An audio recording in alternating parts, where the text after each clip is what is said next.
Hare Krishna, bienvenidos a todos, continuando con la lectura del Srila Prabhupada Lilamrita, capítulo 6, un amigo desconocido. Que los moralistas agudos me acusen de estar engañado, a mí no me importa. Los expertos en las actividades védicas pueden calumniarme diciendo que estoy engañado. Mis amigos y parientes pueden llamarme frustrado. Mis hermanos pueden llamarme tonto. Los ricos mamonistas pueden señalarme como loco. Y los filósofos eruditos pueden afirmar que soy demasiado orgulloso. Aún así mi mente no se mueve ni un ápice de la determinación de servir a los pies del loto de Govinda, aunque soy incapaz de hacerlo. Madhavendra Puri. Aparte de sus dificultades familiares y empresariales, Abhay tuvo que sobrevivir a los cataclismos de la independencia y la participación de la India. No participó activamente en la política, pero fue uno de los cientos de millones de personas afectadas por el violento amanecer de la independencia de la India.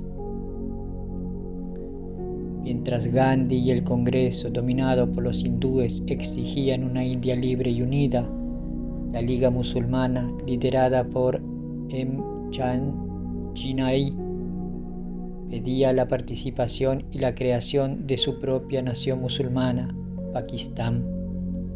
El conflicto se desató. En agosto de 1946, el gobierno británico, saliente invicto a Jawaharlal Nehru, presidente del Partido del Congreso, a formar un gobierno nacional provincial, pero la Liga se opuso. La causa musulmana sería denegada.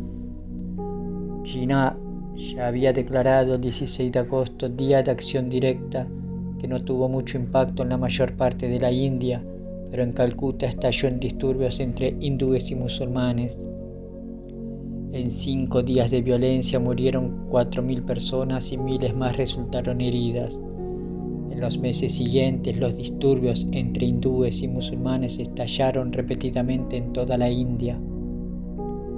A principios de 1947, cuando el nuevo virrey Lord Mountbatten se reunió con los líderes políticos indios para planificar la transferencia de poder, estallaron nuevamente disturbios, ya que los musulmanes exigían la separación de Pakistán.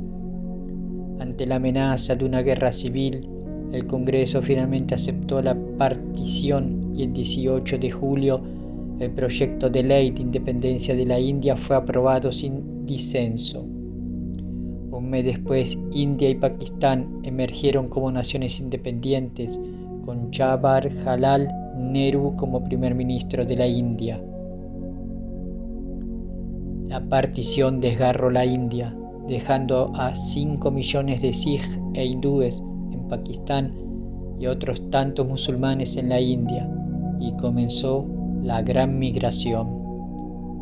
Los refugiados que huían de Pakistán a la India y de la India a Pakistán se enfrentaron entre sí e incluso con sus propios compatriotas de la fe opuesta, y la violencia que estalló se cobró cientos de miles de vidas. Srila Prabhupada. Nuestro movimiento de independencia fue iniciado por Mahatma Gandhi para unir a todos los diferentes sectores del pueblo. Pero en realidad el resultado fue que en lugar de estar unida, la India se dividió, y la división se volvió tan venenosa que antes solo había disturbios esporádicos entre hindúes y musulmanes en algunos lugares, pero ahora había luchas organizadas entre Pakistán y el Indostán. Así que en realidad no estábamos uniéndonos, estábamos separándonos. Los hindúes irían a la mezquita de los musulmanes y la romperían, y los musulmanes irían a los templos de los hindúes y romperían el ídolo, y pensarían: hemos acabado con el dios de los hindúes, al igual que los hindúes también piensan, o hemos destruido su dios. Todos son ignorantes. Dios no puede ser hindú, Dios no puede ser musulmán, Dios no puede ser cristiano, Dios es Dios. En 1947 vimos una lucha entre hindúes y musulmanes. Unos eran hindúes y otros musulmanes. Lucharon y murieron muchos, y después de la muerte no se distinguía quién era hindú o musulmán. Los funcionarios municipales los juntaban en montones para arrojarlos a algún lado. Lucharon y en Baghbazar había montones de cadáveres, y cuando se trataba de un cadáver, nadie podía saber quién era hindú y quién musulmán. Simplemente había que retirarlo de la carretera. Abai no esperaba que la independencia de la India trajera consigo soluciones reales. A menos que los líderes tuvieran conciencia de Dios, ¿qué cambio habría? Ahora veía que en lugar de sufrir a manos de un gobierno extranjero, el pueblo era libre de sufrir bajo el yugo de sus propios compatriotas. De hecho, los combates y el sufrimiento habían aumentado. A lo largo de los años de luchas políticas de la India, Abai nunca perdió su deseo de propagar la conciencia de Krishna. Había visto cómo las promesas de unidad e independencia habían traído consigo, en su mayoría, precios más altos y mala gestión cívica. Había visto cómo barrios donde los indios habían vivido pacíficamente durante generaciones estallaban en odio y disturbios a raíz de las manipulaciones diplomáticas británicas e indias. Fue tal como lo describió Srila Bhaktisiddhanta Sarasvati.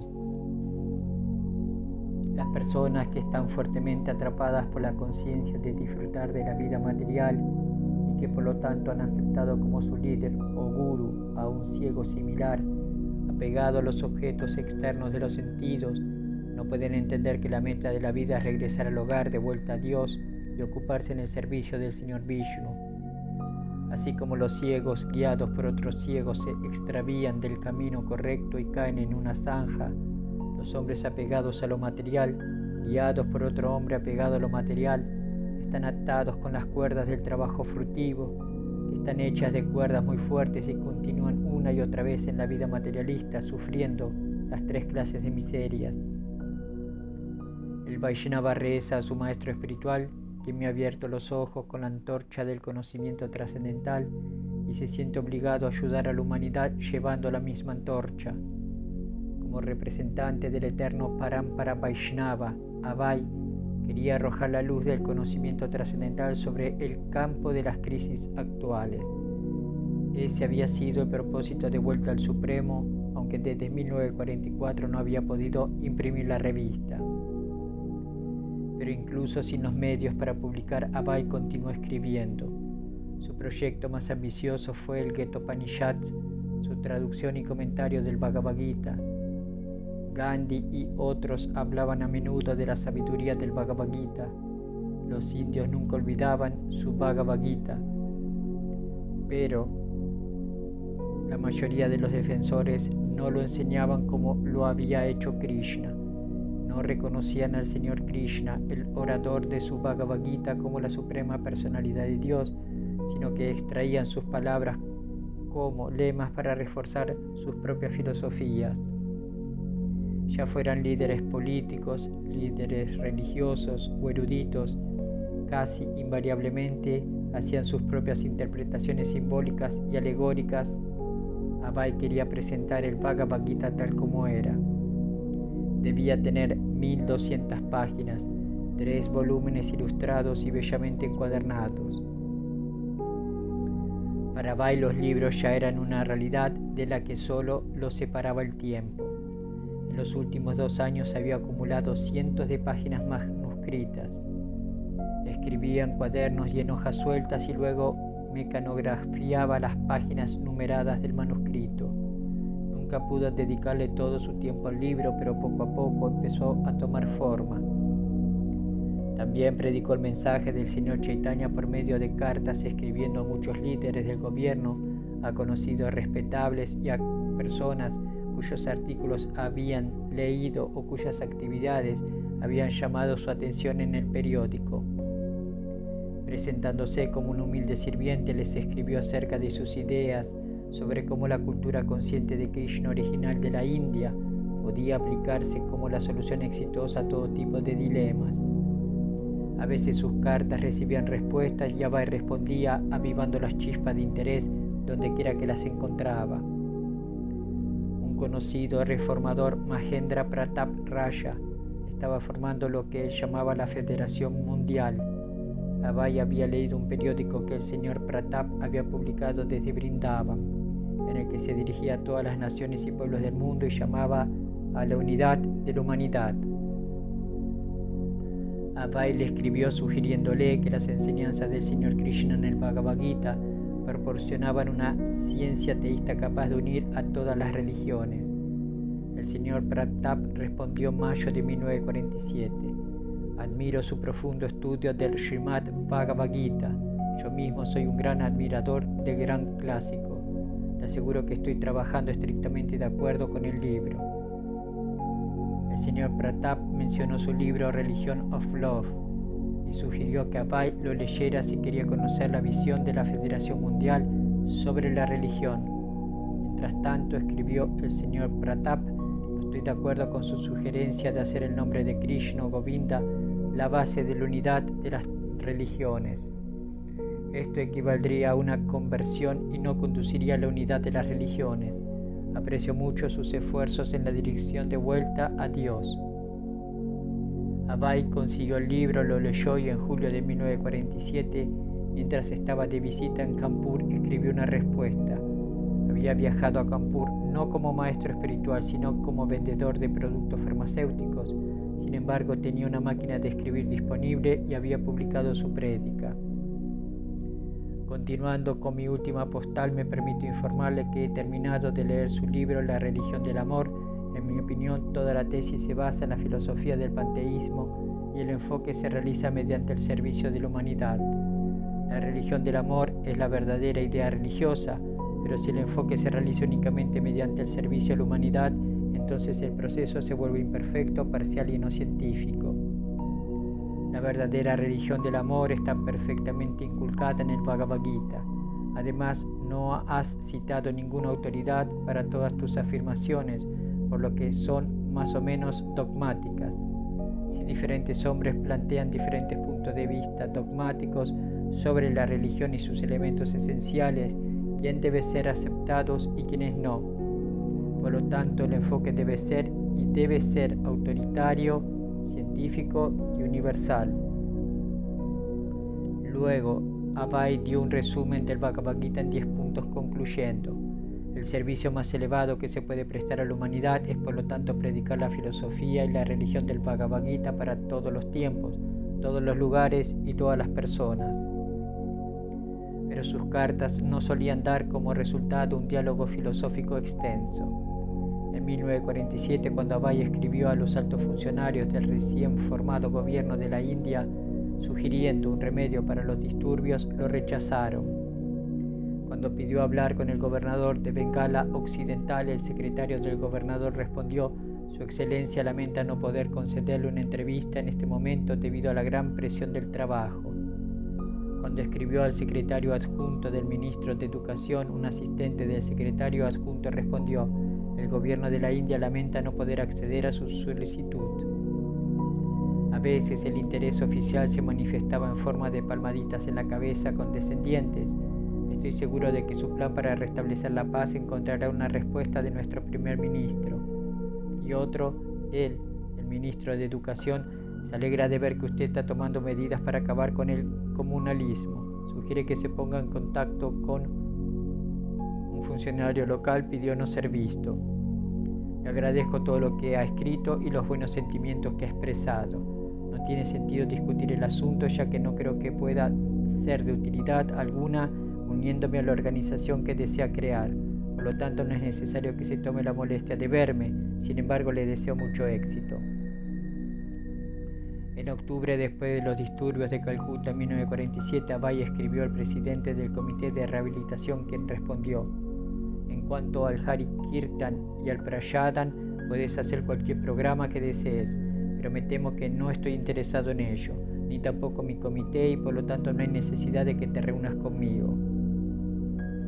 Abai estaba cumpliendo su papel como predicador Vaishnava y los secretarios de las diversas oficinas gubernamentales lo reconocían y se dirigían a él como tal, pero no podían apreciar sus aplicaciones de la filosofía del Bhagavad Gita ni sus sugerencias para el Hari Kirtana. Sin embargo, de vez en cuando alguien parecía interesado. El señor Astana, abogado del Tribunal Superior, respondió: le agradezco mucho su carta sobre su amplio plan para el mejoramiento espiritual. Aprecio profundamente los buenos sentimientos que le han impulsado a escribir esta carta y la amabilidad con la que ha considerado mi pregunta. He sido estudiante del Bhagavad Gita y también he asimilado algunas de sus enseñanzas, pero aún me falta mucho y me alegraría que una persona de su nivel de conocimientos me guiara. Por lo tanto, puede enviarme amablemente su plan. Al recibirlo podré expresarle mis puntos de vista. Era inevitable que Abhay pensara en dedicar a Mahatma Gandhi al servicio devocional. Debido a su vida de actividades valerosas, ascéticas y morales en beneficio de sus compatriotas, Mahatma Gandhi tenía un gran poder para influir en las masas indias. Al igual que Mahendra Pratap de la Federación Mundial, la idea de Mahatma Gandhi de servir a Dios era de traer felicidad al hombre y a través de la política y de sus propios métodos inventados. Como dijo un inglés de Mahatma Gandhi, él es un santo entre los políticos o un político entre los santos. Pero sea como fuere, todavía no estaba plenamente dedicado al servicio devocional puro y sus actividades no eran las de un Mahatma como se describe en el Bhagavad Gita. El Gita define a un Mahatma como alguien que se dedica plenamente a adorar al Señor Krishna como la suprema personalidad de Dios, cantando siempre sus glorias. El Mahatma alienta a otros a entregarse a Krishna. Pero como Abhay había sido un seguidor de Gandhi cuando era joven, tenía un sentimiento especial por él. Por supuesto, Srila Bhaktisiddhanta Sarasvati lo había convencido más tarde de que se dedicara exclusivamente al servicio devocional. Pero ahora Abhay sentía su antigua amistad por Gandhi, a pesar de que Gandhi era una figura imponente de fama mundial y Abhay era un desconocido tanto para Gandhi como para el mundo. El 7 de diciembre de 1947, Abhay le escribió a Gandhi desde Kanpur. Gandhi vivía en la mansión Birla de Delhi, donde grandes fuerzas militares desplegadas por toda la ciudad desalentaban los disturbios entre hindúes y musulmanes. El secretario de Gandhi, Pyarelal Nayar, describió a Gandhi en ese momento como el hombre más triste que uno pueda imaginar.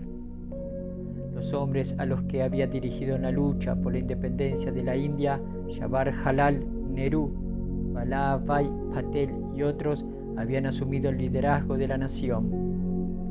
Y Gandhi, con sus doctrinas de no violencia, unidad y agrarismo, ahora estaba en desacuerdo con ellos en muchos aspectos.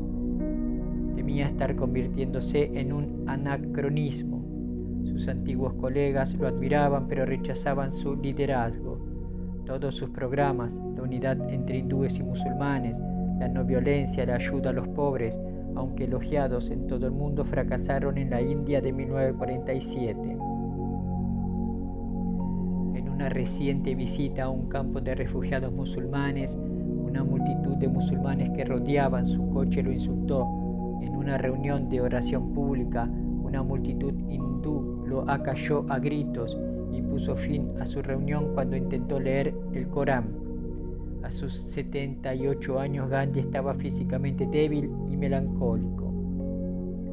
Lo más probable era que la carta de Abhay nunca le llegara. Abhay lo sabía. Enviar una carta a Gandhi sería como poner una nota en una botella y enviarla al mar. Llegaría en medio de una avalancha de correo y Gandhi estaría demasiado ocupado para verla, pero Abhay la envió de todos modos. Mi querido amigo Mahatma Ji, por favor acepta mi respetuoso namaskar. Soy tu amigo desconocido, pero tuve que escribirte a veces y otra vez, aunque nunca te molestaste en responderme. Te envié mis artículos de vuelta a Dios, pero tus secretarias me dijeron que tienes muy poco tiempo para leer las cartas y mucho menos para leer las revistas. Pedí una entrevista contigo, pero tus ocupadas secretarias nunca se molestaron en responderme. De todos modos, como soy tu muy viejo amigo, aunque no lo conozcas, te escribo para llevarte a la posición que te corresponde. Como amigo sincero, no debo desviarme de mi deber hacia un amigo como tú. Te digo como amigo sincero que debes retirarte inmediatamente de la política activa si no deseas morir una muerte ignominiosa. Tienes 125 años para vivir como has deseado vivir, pero si mueres una muerte ignominiosa no vale la pena. El honor y el prestigio que has obtenido durante el curso de tu vida actual no habrían sido posibles de obtener por ninguna otra persona que tenga memoria viva. Pero debes saber que todos estos honores y prestigios fueron falsos en la medida en que fueron creados por la energía ilusoria de Dios llamada Maya. Con esta falsedad no quiero decir que tus tantos amigos te hayan sido falsos, ni que tú les hayas sido falso a ellos. Con esta falsedad me refiero a una ilusión, o en otras palabras, la amistad falsa y los honores obtenidos por medio de ella no fueron más que una creación de Maya, y por lo tanto siempre son temporales o falsos, como quieras llamarlo. Pero ninguno de ustedes, ni sus amigos, ni usted mismo, conocen esta verdad. Un sadhu no debe adular, sino cortar. Esta es la base de su amistad, cortar la ilusión de la persona materialista. Mahatma Gandhi, abandonado por sus amigos, amargamente decepcionado por el resultado de la larga y dura lucha por la independencia de la India y aprensivo acerca del futuro, se había visto reducido a una posición en la que podría ser capaz de comprender que sus amigos y su trabajo eran en última instancia ilusorios. Así que era el momento perfecto para que comprendiera el mensaje de Abai.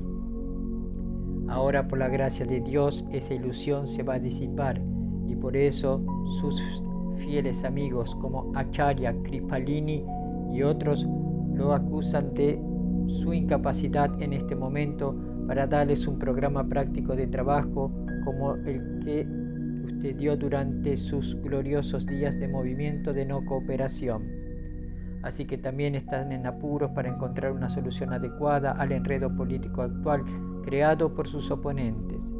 Por tanto, deberían tomar nota de la advertencia de sus insignificantes amigos como yo, a menos que se retiren oportunamente de la política y se dediquen 100% a la labor de prédica del Bhagavad Gita, que es la verdadera función de los Mahatmas, tendrán que encontrarse con muertes tan ignominiosas como las que sufrieron Mussolini, Hitler o Lloyd George. Abai llevaba años queriendo acercarse a Mahatma Gandhi con este mensaje. De hecho, ya le había escrito antes, aunque no había servido de nada. Pero ahora estaba convencido de que a menos que Gandhi se apartara de la política, pronto moriría de una muerte ignominiosa.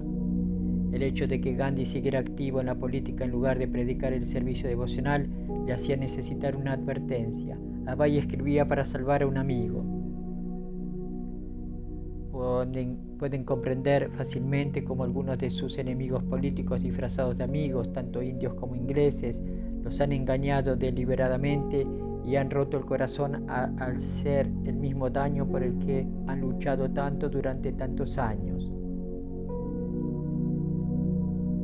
Ustedes querían principalmente la unidad hindú-musulmana en la India y ellos han conseguido con mucho tacto deshacer su trabajo creando Pakistán y la India por separado. Ustedes querían la libertad para la India, pero ellos han dado a la India una dependencia permanente. Ustedes querían hacer algo para mejorar la posición de los Bangis, pero ellos siguen pudriéndose como Bangis a pesar de que ustedes vivan en la colonia Bangi. Por tanto, todos son ilusiones y cuando se presenten estas cosas tal como son, deben considerarlas como enviadas por Dios. Dios los ha favorecido disipando la ilusión en la que estaban flotando y por la misma ilusión estaban alimentando esas ideas como verdad. Abai se esforzó diligentemente por informar a Gandhi de que no había nada absoluto en este mundo relativo. Ahimsa o la no violencia siempre debe ser seguida por la violencia, así como la luz es seguida por la oscuridad. Nada es verdad absoluta en el mundo actual. Ustedes no sabían esto, escribió Abai, ni se preocuparon nunca de saberlo de las fuentes correctas, y por lo tanto todos sus intentos de crear unidad fueron seguidos por la desunión y Ahimsa le siguió Himsa. Abai señaló que Gandhi nunca había seguido la práctica habitual para el avance espiritual, es decir, aceptar un maestro espiritual genuino. Aunque el Bhagavad Gita declara la necesidad de aceptar un gurú en la sucesión discipular, Gandhi era bien conocido por escuchar su voz interior y por extraer ideas de varios escritores como Ruskin y Thoreau y mezcladas con enseñanzas del Nuevo Testamento y el Gita. Si Gandhi se hubiera acercado a un gurú, dijo Abhay, no se habría sentido confundido en la esfera de la verdad relativa. En el Katha Upanishad se ordena que uno debe acercarse al gurú genuino, que no solo es muy versado en todas las escrituras del mundo, sino que también es el alma realizada en Brahman, el absoluto, para poder aprender la ciencia de la verdad absoluta. Así también se instruye en el Bhagavad Gita lo siguiente: Tad vidi pranipatena pariprasnena sevaya upadakshantite yanam yanina tadva darshinaha.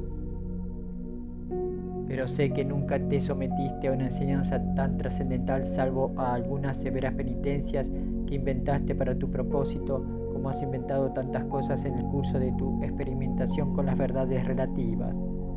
Podrías haberlas evitado fácilmente si te hubieras acercado al Guru, como se mencionó anteriormente. Abhay reconoció las cualidades divinas y las austeridades de Mahatma Gandhi y le pidió que utilizara su elevación moral para entregarse a la verdad absoluta. Abhay lo instó a abandonar la política de inmediato. Por sus sinceros esfuerzos por alcanzar algunas cualidades divinas mediante austeridades, etc., sin duda los han elevado a una plataforma superior que pueden utilizar mejor para el propósito de la verdad absoluta. Sin embargo, si permanecen satisfechos solo con esa posición temporal y no tratan de conocer la verdad absoluta, entonces seguramente caerán de la posición artificial exaltada bajo las leyes de la naturaleza. Pero si de verdad quieren acercarse a la verdad absoluta y quieren hacer algún bien real a la gente en general de todo el mundo, lo que incluirá sus ideas de unidad, paz y no violencia, entonces debe abandonar la política podrida inmediatamente y levantarse para la obra de prédica de la filosofía y la religión del Bhagavad Gita, sin ofrecer interpretaciones innecesarias y dogmáticas sobre ellas. He tratado este tema en alguna ocasión en mi artículo de Vuelta a Dios y adjunto una hoja del mismo para su referencia. Solo le pediría que se retire de la política al menos durante un mes y nos permita debatir sobre el Bhagavad Gita. Estoy seguro que de ese modo obtendrá una nueva luz de resultado de tales debates, no solo para su propio beneficio, sino para el beneficio del mundo en general, ya que sé que usted es sincero, honesto y moralista. Esperando con interés su pronta respuesta, atentamente, Abhay Charande. No hubo respuesta. Un mes después, Gandhi anunció que ayunaría hasta la muerte a menos que la India pagara 550 millones de rupias a Pakistán, una condición previa del acuerdo de partición.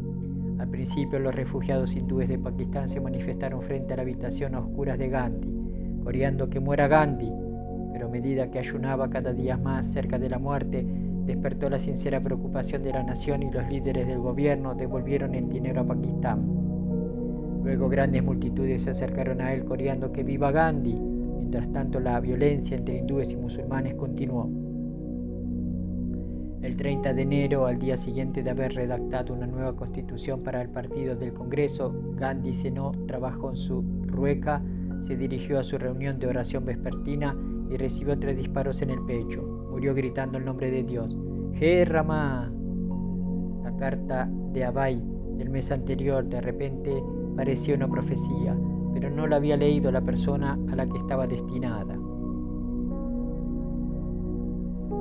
Cuando los directores del Fondo Nacional Memorial Mahatma Gandhi solicitaron sugerencias sobre cómo conmemorar la vida y la obra de Gandhi, Abhay les escribió a ellos y simultáneamente a Vallabhbhai Patel, viceprimer ministro de la India, proponiendo el modo gandhiano de utilizar los fondos.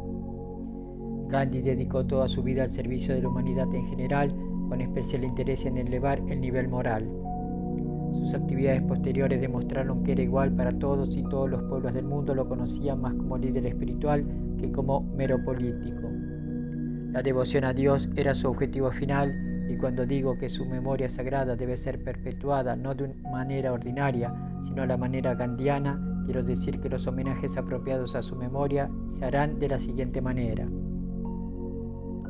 Abhay escribió acerca de un Mahatma Gandhi que rara vez se describe. Gandhi como un Vaishnava, a pesar de sus apremiantes actividades políticas, Gandhi nunca había faltado a sus reuniones diarias de oración por las tardes. Incluso en el momento de su asesinato se dirigía a asistir a su kirtana diario. Abhay recalcó que era debido a la participación regular de Gandhi en la oración en congregación que había sido fuerte en su trabajo para elevar el nivel moral de la humanidad. Gandhiji, sin sus actividades espirituales, escribió Bhai, es un político común, pero en realidad era un santo entre los estadistas.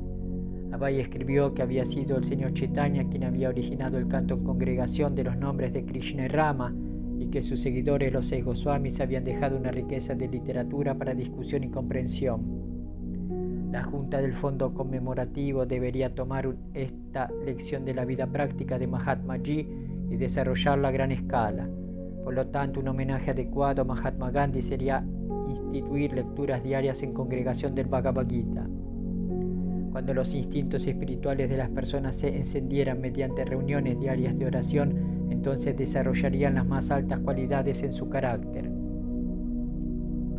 Bhai tenía una segunda sugerencia. Gandhi era conocido por sus intentos de permitir que las clases bajas entraran en los templos, y en Noakhali había instalado la deidad de Radha y Krishna para que el hombre común pudiera adorarla. Aunque esto se consideraba generalmente como una cuestión secundaria de la obra de Gandhi, Bhai lo tomó como la esencia, que Gandhi era un movimiento teísta. Bhai explicó que aunque había cientos y miles de templos en la India, no se les administraba adecuadamente y por lo tanto los ciudadanos educados los descuidaban. En la cultura védica original, el propósito de los templos había sido nutrir la cultura espiritual. Si los templos de la India pudieran reorganizarse como centros espirituales vitales, entonces las mentes perturbadas de la época podrían ser entrenadas para los deberes superiores de la vida. Esa educación y práctica, escribió Bhai, pueden ayudar al hombre a comprender la existencia de Dios, sin cuya sanción, según Mahatma Gandhi, ni una brizna de hierba se mueve. Bhai también hizo referencia al movimiento Hari Jam de Gandhi, que la mayoría de la gente consideraba un esfuerzo humanitario de Gandhi para conceder derechos iguales a los intocables, a quienes Gandhi había reconocido como Harijam, pueblo de Dios. Bhai subrayó que este era también un aspecto esencialmente espiritual de la vida de Gandhi, pero en lugar de simplemente etiquetar a un intocable como Harijam, Bhai argumentó que debe haber un programa sistemático para elevar a la gente de las clases bajas. Este programa se enseña en el Bhagavad Gita y podría aplicarse mejor bajo la guía de un devoto genuino del Señor. Bhai se ofreció voluntario para asumir el trabajo en nombre de la Junta Conmemorativa. Si la Junta, al intentar conmemorar los esfuerzos y logros de Gandhi, descuidaba los aspectos espirituales esenciales de la vida de Gandhi, advirtió Bhai, su memoria pronto estará muerta, como ha sucedido con la suerte de otros políticos. Tal vez veían a Bhai como otro oportunista en busca de dinero o como un religioso sectario, pero Bhai se veía a sí mismo como un humilde sirviente de Srila Bhaktisiddhanta Sarasvati. Al ver ciertas cualidades Vaishnavas en el carácter de Mahatma Gandhi, Bhai aprovechó la oportunidad para presentar el mensaje de su maestro espiritual al mundo, y al hacerlo rindió tributo a Mahatma Gandhi, elogiándolo como un gran devoto interesado en el kirtana, la adoración en el templo y en elevar a los desafortunados para que se conviertan en personas de Dios. Mientras estaba de negocios en Madurai, en el sur de la India, Bhai mostró algunos de sus escritos a Muthuswami Chetty, otro vendedor de medicamentos. El señor Chetty quedó impresionado y pensó que podría persuadir a su rico amigo el doctor Alagappa, el famoso Birla del Sur, para que financiara la impresión. En abril de 1948, el señor Chetty le escribió a Bhai diciéndole que se había sentido impulsado a ayudar a Bhai por algo que Dios había planeado. Le pidió a Bhai Charan que le enviara el manuscrito completo del Ketopanishads para que pudiera presentárselo al doctor Alagappa en Madrás. El señor Chetty ya le había escrito al doctor Alagappa sobre la obra de primera clase del Ketopanishads, que ocuparía 1200 páginas de tamaño real, y le había instado a publicarla para beneficio de las personas de mentalidad religiosa. También había mencionado que Bhai había estado tratando de publicar el libro desde 1946. El doctor Alagappa pronto le respondió al señor Chetty que estaba interesado, y el señor Chetty le escribió a Bhai: así que voy en camino para ayudarte y solo Dios debe ayudarme. En cuanto a hablar de negocios con el doctor Alagappa, no habría necesidad, ya que una vez que lo haga será por el bien de la benevolencia. Anticipándose al éxito, el señor Chetty invitó a Bhai a ir a Madrás para reunirse con el doctor Alagappa. Allí Él se encargará de lo que Dios ha querido que hagas en tu deber religioso. En Madras, Abhay podría revisar y corregir las pruebas del manuscrito y ver el libro a través de las diversas etapas de impresión. Era una gran oportunidad y Abhay no era de los que desaprovechaban una oportunidad. Si el libro pudiera publicarse, sería una gran victoria en su misión de cumplir con el pedido de Srila Bhaktisiddhanta Sarasvati. Pero entonces ocurrió lo peor: robaron el manuscrito. Era la única copia, la que Abhay guardaba a salvo en casa. Interrogó a su familia y a sus sirvientes, pero nadie sabía qué había pasado. Abhay estaba desconcertado. Tanto trabajo había quedado sin hacer. Sentía que había trabajado tantos meses para nada. Aunque no podía probar nada, sospechaba que su sirviente o incluso su hijo podrían haberlo hecho con el motivo de recaudar dinero, pero seguía siendo un misterio. Durante 1947, Abhay escribió artículos en bengalí y se los envió a su hermano espiritual, Keshava Maharaj, que lo publicó en su Gaudiya Patrika. El formato de Abhay para abordar los problemas mundiales era el mismo que el de su maestro espiritual.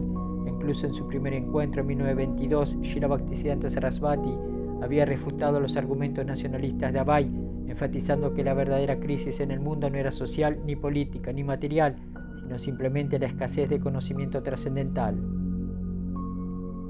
Abhay simplemente se explayó sobre este tema. Nunca abogó porque se desestimaran las preocupaciones ordinarias del mundo, pero enfatizó que la crisis puede resolverse solo cuando el liderazgo es consciente de Dios. Si se ponía en primer lugar la conciencia de Krishna, se podrían poner en línea otras preocupaciones, pero sin conciencia de Krishna las llamadas soluciones no eran más que una tontería. Abhay comenzó su primer artículo en bengalí citando un editorial de la edición de Allahabad del periódico de Calcuta, Amrita Bazar. El editor lamentaba profundamente que los peores problemas de la India aún no hubieran terminado a pesar de la independencia nacional. La Semana Nacional ha comenzado. Los recuerdos de Jallianwala Bagh y la servidumbre política ya no nos preocupan, pero nuestros problemas están lejos de haber terminado. En la dispensación de la providencia, la humanidad no puede tener descanso. Si un tipo de problema desaparece, otro lo sigue rápidamente. La India políticamente libre se enfrenta a dificultades no menos graves que las que nos preocupaban bajo un gobierno extranjero. Abhay se aprovechó de esta reflexión editorial como prueba del defecto básico de todos los planes mundanos de mejora. Señaló que si bien la India había estado subyugada por gobernantes extranjeros desde la época de Muhammad Ghori de 1050 después de Cristo, la vida anterior nunca había estado subyugada.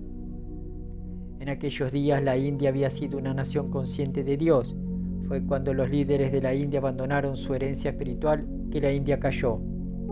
Así pues, los indios debían comprender que ahora estaban siendo castigados por las estrictas leyes de la naturaleza material. El honorable editor de Amrita Bazar Patrika señaló: Abhay escribió con tristeza: si un problema desaparece, otro lo sigue rápidamente. Pero eso ya se había dicho en el Bhagavad Gita mucho antes. Era el mismo tema que había expresado en sus artículos de 1944 de Vuelta al Supremo, y también el tema de muchas de sus cartas. El hombre, debido a su descuido del Señor Supremo, está siendo castigado por la naturaleza material y está directamente controlada por el Señor Supremo. Los hombres pueden escribir artículos de periódico, aprobar medidas en reuniones y conferencias e intentar superar la naturaleza mediante la investigación científica, pero seguirán siendo incapaces de superar la ley de la naturaleza. Mientras intentan escapar de sus castigos, el Señor Supremo los hundirá más profundamente en la ilusión y fracasarán miserablemente. Abhay citó un dicho bengalí apropiado: estaba tratando de hacer una estatua de Shiva, pero termina siendo un mono. Para liberar al mundo de la miseria y traer felicidad, hemos creado la bomba atómica. Al ver la destrucción generalizada que podría producirse en un futuro próximo a causa de las reacciones atómicas, los pensadores occidentales se han sentido muy perturbados.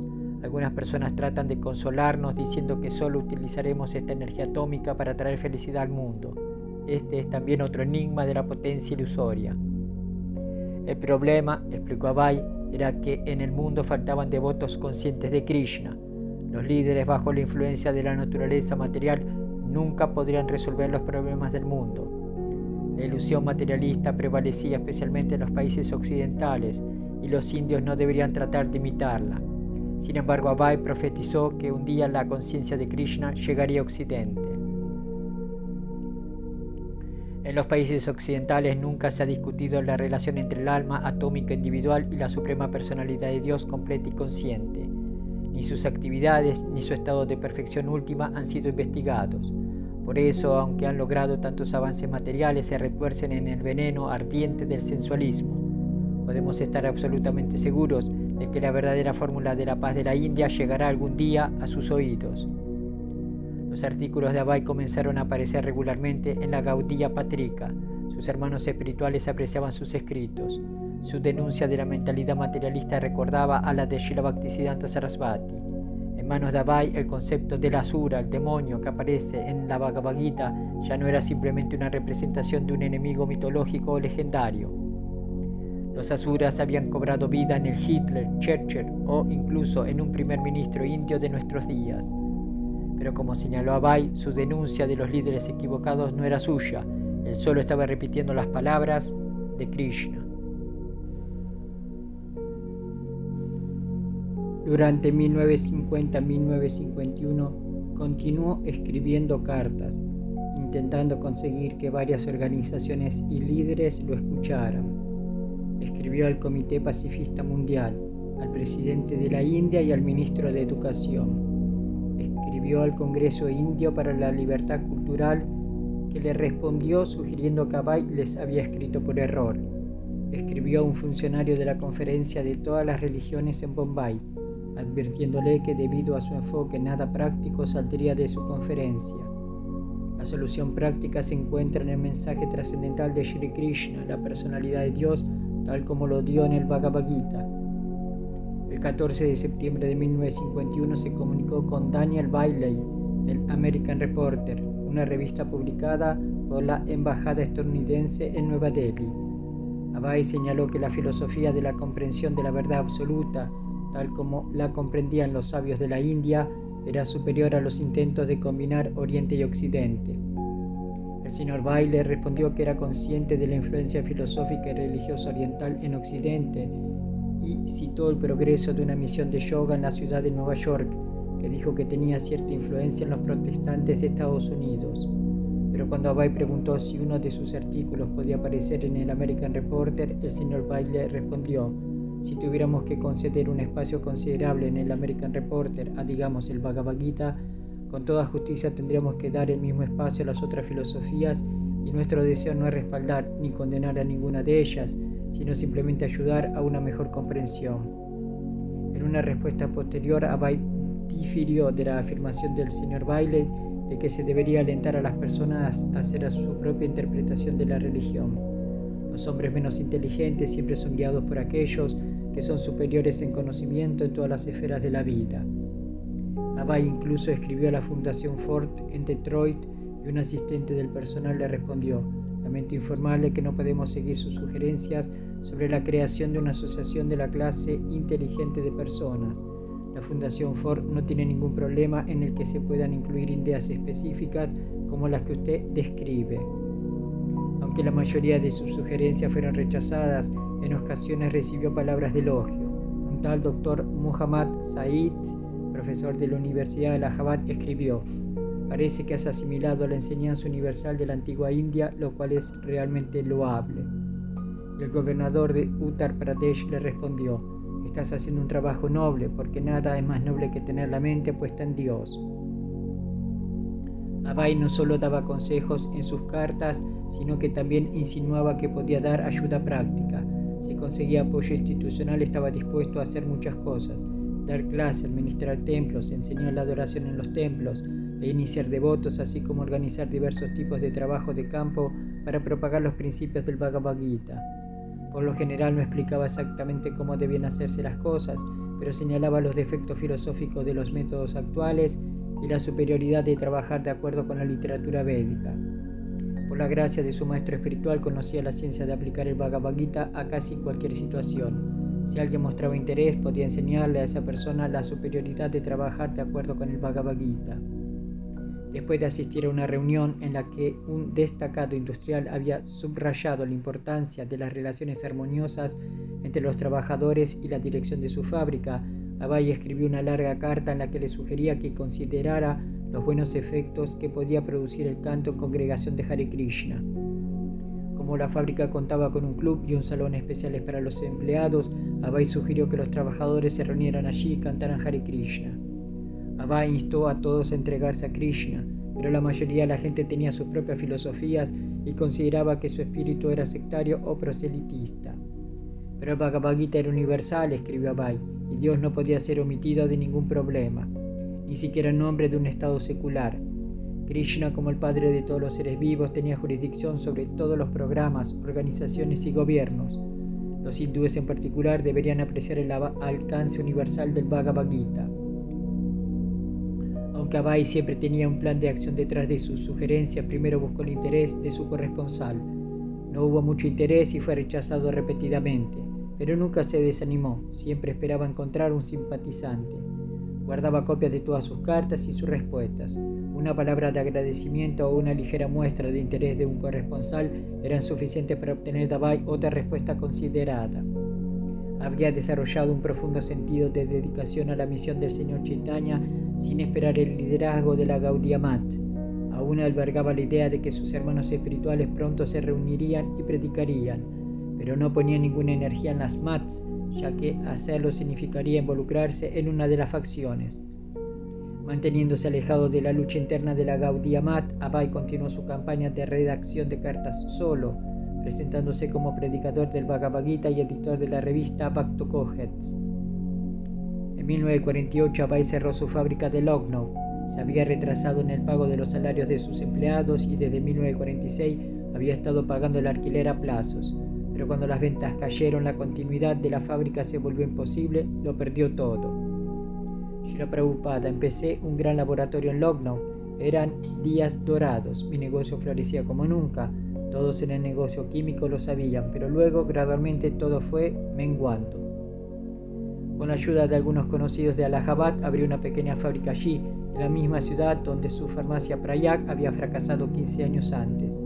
Se trasladó a Allahabad con su hijo Vrindavan y continuó fabricando medicamentos, mientras el resto de la familia permaneció en Banerjee Lane, en Calcuta. Abai continuó viajando, pero ahora a menudo se ausentaba durante meses.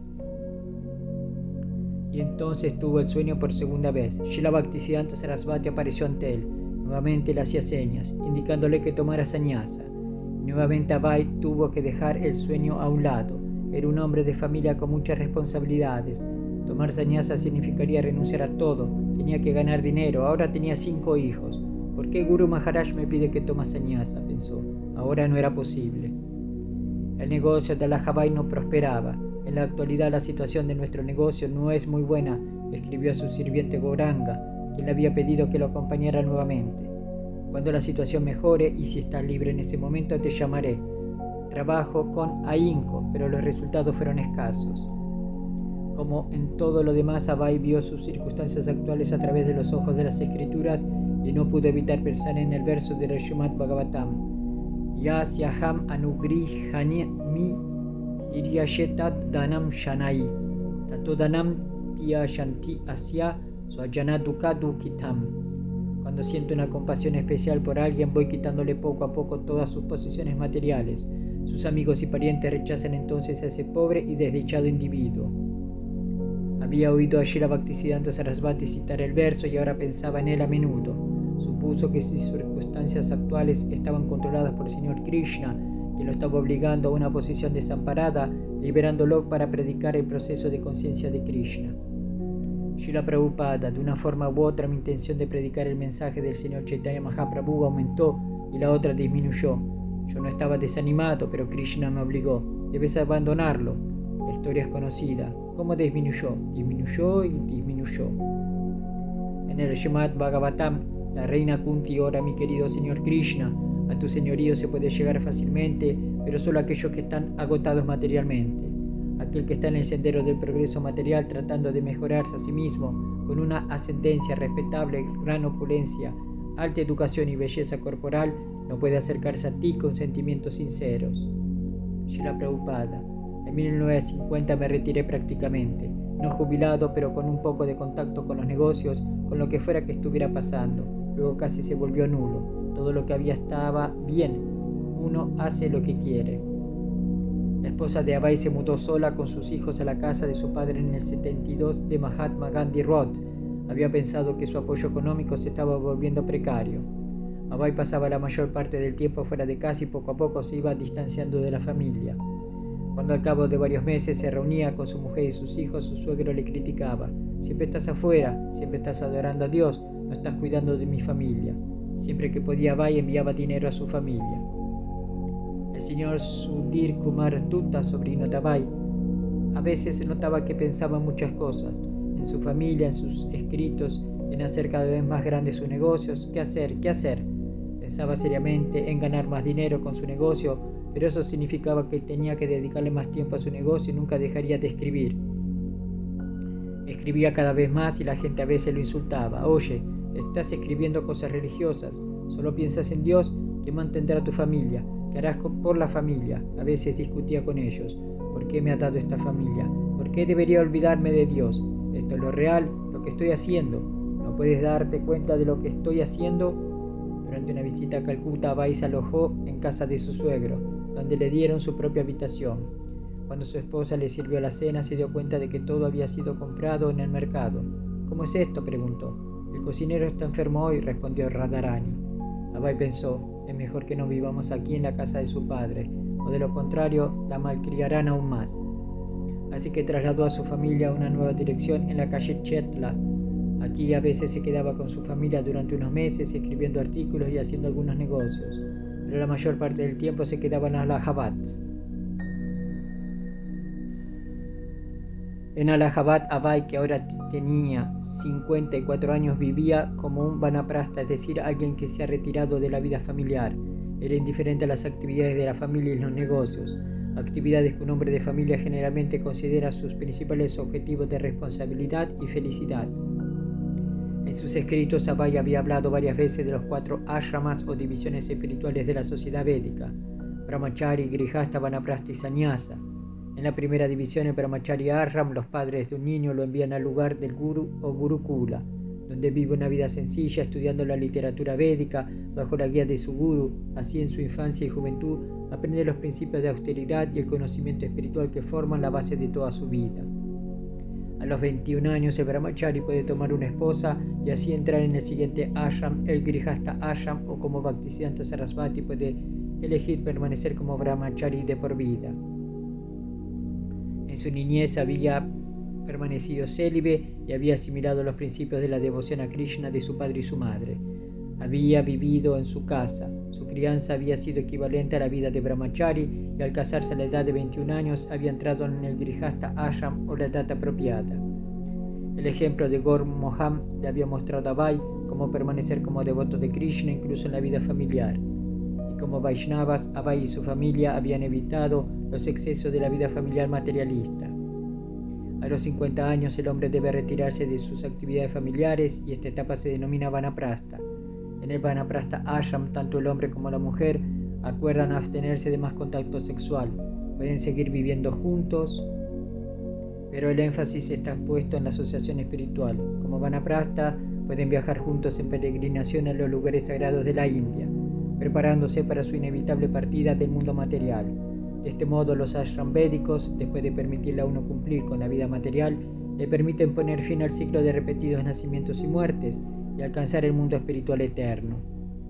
Un hombre de 50 años debe ser capaz de ver por su cuerpo envejecido que la muerte inevitable se acerca y debe tener el buen sentido de prepararse. En la última división, la de Sannyasa Ashram, el hombre pone a su esposa al cuidado de un hijo adulto y se dedica por completo a servir al Señor Supremo. Antiguamente, la de Sannyasa Ashram significaba una vida solitaria de penitencias en los Himalayas, pero en la línea Vaishnava Gaudiya, Srila Bhaktisiddhanta Sarasvati había hecho hincapié en la prédica.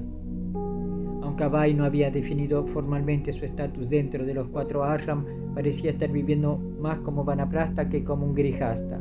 Él veía sus fracasos en los negocios y su desagradable situación familiar como bendiciones de Krishna, que lo liberaban de las responsabilidades familiares y lo orientaban de todo corazón a ejecutar la orden de predicación de Srila Bhaktisiddhanta Sarasvati.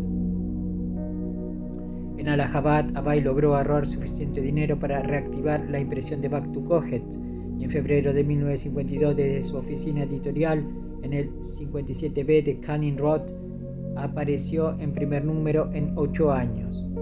Como antes lo hizo todo el mismo: escribir, mecanografiar, editar, reunirse con el impresor y finalmente distribuir los ejemplares a mano, así como enviarlos por correo a líderes respetables de toda la India.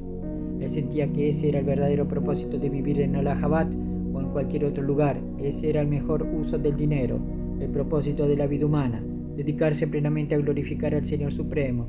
Las demás cosas eran temporales y pronto se perderían. Cuando visitaba a su familia en Calcuta, sus viejos amigos se reunían en su habitación y él predicaba y daba clases sobre el Bhagavad Gita. Abai invitaba a su esposa y a su familia a participar en estas discusiones, pero ellos se sentaban resueltamente en una habitación del piso superior, a menudo tomando té, como si desafiaran su prédica. Abai los apoyaba, seguía relacionándose con ellos, pero estaba dedicado a predicar y ellos no le hacían atractivo hacerlo dentro de la familia.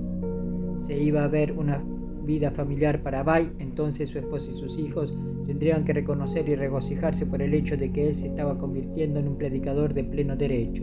Tendrían que entender que la preocupación de su vida era servir a la misión de su maestro espiritual. No podían simplemente ignorar su transformación. No podían insistir en que él era simplemente un hombre común. Abai continuó tratando de atraer a su esposa, esperando que gradualmente lo siguiera en la vida de predicador. Pero ella no tenía el más mínimo interés en la predicación de su marido. ¿Y por qué debería pasar sus días preocupándose por la familia, los productos químicos y el dinero? Que sus parientes lo criticaran, pero devuelto al Supremo, era el verdadero servicio que podía ofrecer a toda la humanidad, a toda la familia de la humanidad. Madhavendra Puri, un gran preceptor espiritual y predecesor del señor Chaitanya, había escrito acerca de la indiferencia de los devotos ante las críticas mundanas. Oh semidioses y antepasados, por favor discúlpenme. No puedo realizar más ofrendas para su placer. Ahora he decidido liberarme de todas las reacciones a los pecados simplemente, recordando en todas partes al gran descendiente de Yadu y al gran enemigo de Kamsa, el señor Krishna. Creo que eso es suficiente para mí. Entonces, ¿de qué sirven más esfuerzos? Que los moralistas agudos me acusen de estar engañado, a mí no me importa. Los expertos en las actividades védicas pueden calumniarse diciendo que estoy extraviado. Mis amigos y parientes pueden llamarme frustrado. Mis hermanos pueden llamarme tonto. Los ricos mamonistas pueden señalarme como loco y los filósofos eruditos pueden afirmar que soy demasiado orgulloso. Aún así, mi mente no se mueve ni un centímetro de la determinación de servir a los pies del loto de Govinda, aunque sea incapaz de hacerlo. ¿Por qué perder el tiempo con pequeños problemas familiares cuando tenía las respuestas a los problemas de la India y del mundo? Como conocedor del Bhagavad Gita, sentía que su primera obligación era ofrecer soluciones a las complejas crisis de la guerra, el hambre, la inmoralidad y el crimen, todos síntomas de impiedad. Y si dedicarse a esa labor significaba que otras responsabilidades menores se vieran afectadas, entonces no había ninguna pérdida. En marzo de 1952, Abai publicó otro número de Bhaktu Kohet, dedicado principalmente a un artículo biográfico que Abai había escrito sobre Srila Bhaktisiddhanta Sarasvati y su padre, Srila Bhaktivinoda Thakura.